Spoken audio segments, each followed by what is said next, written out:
Hello students, good morning. आपकी class BA final year है बेटा, और मैं आपको ऑल माय सन्स के क्वेश्चंस करवा रही थी शॉर्ट। तो आज हम सिक्स जो पार्ट है वो करेंगे। 51 question number, why does Kate feel that Larry is still alive. क्यों लगता था कैट को कि लैरी अभी जिंदा है। Kate feel that Larry is alive because if he is dead then he is father.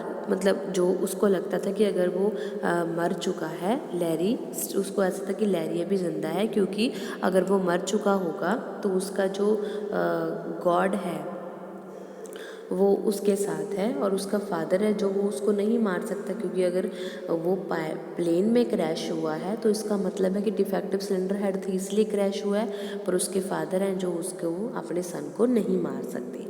Y did Joe Keller supply defective cylinder heads to the air force authority. क्यों उसने सप्लाई किए थे cylinder. Keller says that whatever he did, Keller कहते हैं कि जो भी उसने किया he did for his family, ये उसने अपनी फैमिली के लिए किया है। If he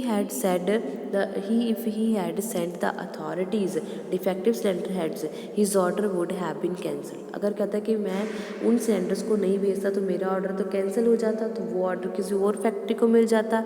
he would have been, वो उन प्रोडक्ट्स को बेचना चाहता था। His business of 40 years would have been renewed, जो उसने 40 साल में ये बिजनेस खड़ा किया था वो एक पल में ख़त्म हो जाना था, इसीलिए उसने क्या किया, डिफेक्टिव सिलेंडर हेड को बेच दिया। What had George कैलर hoped when the cylinder heads were shipped off?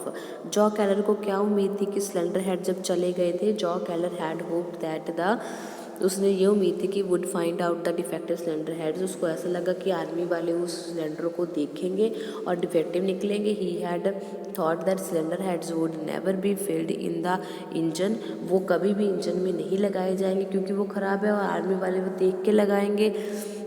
This idea was, इस आइडिया की वजह से उसको लगा कि सिलेंडर हेड है जो वो वापस आ जाएंगे और उनकी जगह पे वो नए सिलेंडर हेड जो उनको भेज देगा।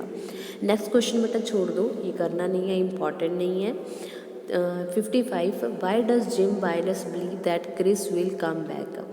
जिम वायरस को ये बिलीव क्यों था कि क्रिस घर पे वापस आएगा। Jim is sure that Chris is good son, Jim को पक्का पता था कि क्रिस एक अच्छा लड़का है। ही विल कम बैक, वो वापस आएगा। हिज, उसके जो विल डाई, उसके पेरेंट्स उसके बिना मर जाएंगे। And he will have to become a compromise, उसको एक कॉम्प्रोमाइज़ करना पड़ेगा।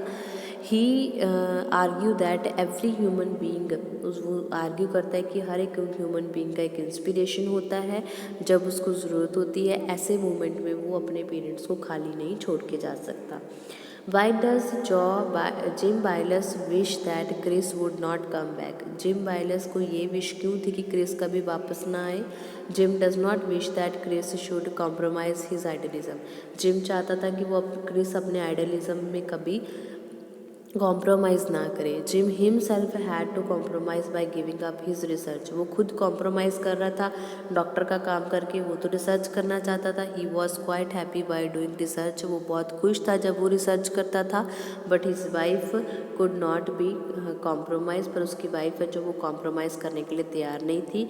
Now he is concerned a good husband but not a happy man, अब वो अच्छा हस्बैंड तो था पर एक खुश आदमी नहीं था। That's why he wants Chris not to come back, इसलिए चाहता था कि क्रिस वापस ना आए। अगर वो वापस आया तो उसको उनके घर वालों की बातें माननी पड़ेंगी और अपना जो आइडिया है उसको छोड़ना पड़ेगा। How according to the Kate can Joe Keller pay for his guilt. Kate के अकॉर्डिंग जॉ कैलर अपनी गलती कैसे मान सकता है। In Kate's view Joe Keller must be ready to pay for guilt. Kate कहती है जॉ को कि तुम अपनी गिल्टी मान लो। ही मस्ट टेल क्रिस, उसको क्रिस को कहना चाहिए कि वो पनिशमेंट लेने के तैयार है और वो उसको जेल चला जाना चाहिए। Why did Kate advise Joe Keller to admit his guilt in the case of defective cylinder head. क्यों एडवाइस देती है कैट जॉ कैलर को कि तुम जेल चले जाओ। Kate advise Joe Keller to admit his guilt in the case of defective cylinder heads. This would permit Chris to forgive his father, इससे क्रिस जो अपने फादर को माफ़ कर देगा। Joe Keller will have to say that he is willing to pay for the for guilt, Joe कहता है कि वो भी तैयार है अपनी गिल्टी, अपनी जो सज़ा है उसको मानने के लिए। Why does Keller take Kate's advice about admitting his guilt, क्यों मान जाता है वो कैलर गेट एंग्री, कैसे मानता है, कैलर को बहुत गुस्सा आता है। He says that Chris is nobody to forgive him, उसको वो कहता है कि क्रिस कोई नहीं है जो मेरे को माफ़ करे। He thinks that he is the, उसको ऐसा लगता है कि क्रिस है जो उसको रिक्वेस्ट करेगा उसको माफ़ करने के लिए, पर वो जेल जाना पसंद नहीं करेगा।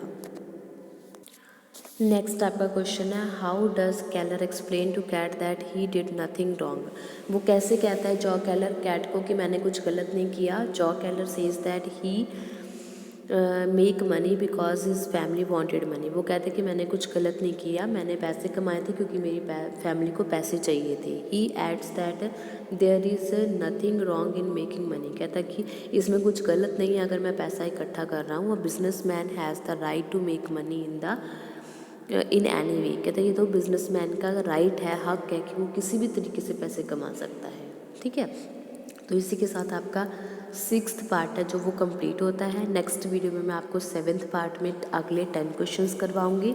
तब तक आप इनको अच्छे से समझ लो बेटा। अगर कोई क्वेश्चन समझ में नहीं आता तो आप मेरे को कमेंट बॉक्स में कमेंट करके कभी भी पूछ सकते हो। ओके ओके बेटा, हैव अ नाइस डे।